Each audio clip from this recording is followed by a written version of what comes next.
Education awards అందించడం సంతోషంగా ఉందని మంత్రి కోమటిరెడ్డి వెంకటరెడ్డి అన్నారు. హెచ్ఎంటీవీ సిబ్బందికి యాజమాన్యానికి ప్రభుత్వం తరపున అభినందనలు తెలిపారు. రాష్ట్రంలో ఎడ్యుకేషన్ వ్యవస్థనే సమూలంగా మార్చాలన్నదే తమ ప్రభుత్వ ఆలోచన అని నియోజకవర్గాల వారీగా విద్యా వ్యవస్థను అభివృద్ధి చేయడానికి కృషి చేస్తున్నామన్నారు.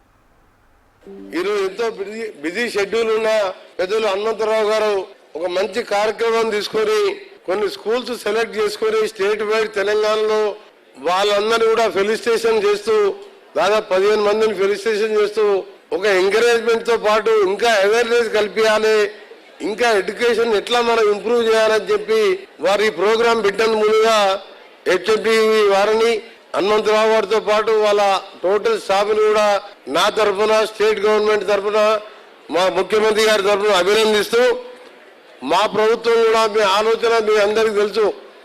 యంగ్ ఇండియా ఇంటర్నేషనల్ స్కూల్స్ పేరు మీద 20,000 కోట్ల రూపాయలతోని ప్రైవేట్ లో దాదాపు కాన్స్టిట్యున్సీకి 200 కోట్ల రూపాయలతోని ప్లే గ్రౌండ్ తో పాటు 1000 మెంబర్ ఎట్ ఏ టైం కూర్చునే విధంగా డైనింగ్ టేబుల్ తో పాటు టోటల్ ఎడ్యుకేషన్ సిస్టాన్ని చేంజ్ చేయాలని ఒక ఆలోచన.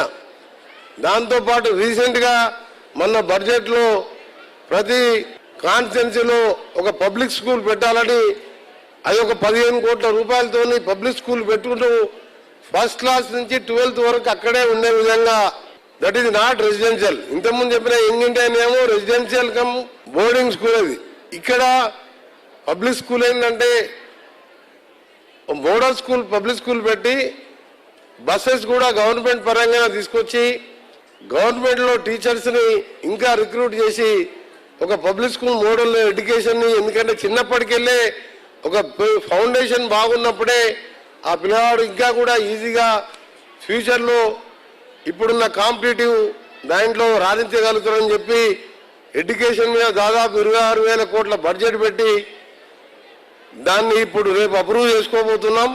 ఎల్లుండి లాస్ట్ బడ్జెట్ సెషను.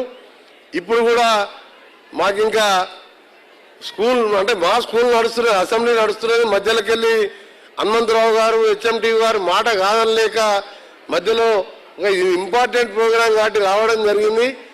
మీ అందరు కూడా బెస్ట్ విషెస్ తెలియజేసుకుంటూ ఇక్కడ ఉన్న విద్యార్థులకు కూడా 8th, 9th, 10th ఆఫ్టర్ తర్వాత 11th, 12th ఈ 5 years లైఫ్లో మన టర్నింగ్ పాయింట్ ఇది.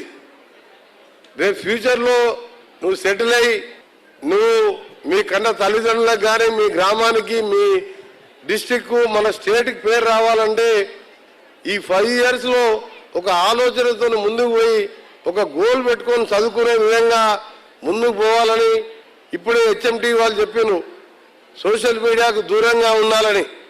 నేను ప్రత్యేకంగా ప్రతి దగ్గర చెప్తున్నాను, మినిమం 13, 14, 10th క్లాస్ పై వరకు కూడా అసలు సెల్ ఫోనే వాడొద్దని. యాక్చువల్గా టీవీ కూడా చూడని కొన్ని ఇళ్ళల్లో అయితే టీవీ కూడా ఆన్ చేయరు.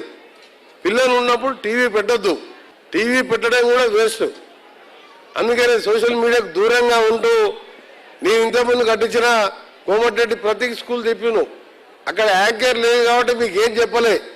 అక్కడ స్టేట్ సిలబస్ సిబిఎస్ సిలబస్తో పాటు చిన్నప్పటికెళ్ళే పిల్లలు ఏ విధంగా మన సంస్కృతి మన ప్రవర్తన మనం పెద్దలను ఏ విధంగా గౌరవించాలి, ఇంకా కూడా ఫిజికల్గా ఆ స్కూల్లోనే మీరు చూసిన ఒక ఏసీ అంత ఎయిర్ కండిషన్ స్కూల్లో వాళ్ళని మోటార్ ఎడ్యుకేషన్ ఇస్తూ నీ ఐఏఎస్ ఐపీఎస్ గోల్తో పాటు ఒక సైంటిస్ట్గా డిఫరెంట్ కోర్సెస్లో ఆ గవర్నమెంట్ స్కూల్ పెట్టడం జరిగింది.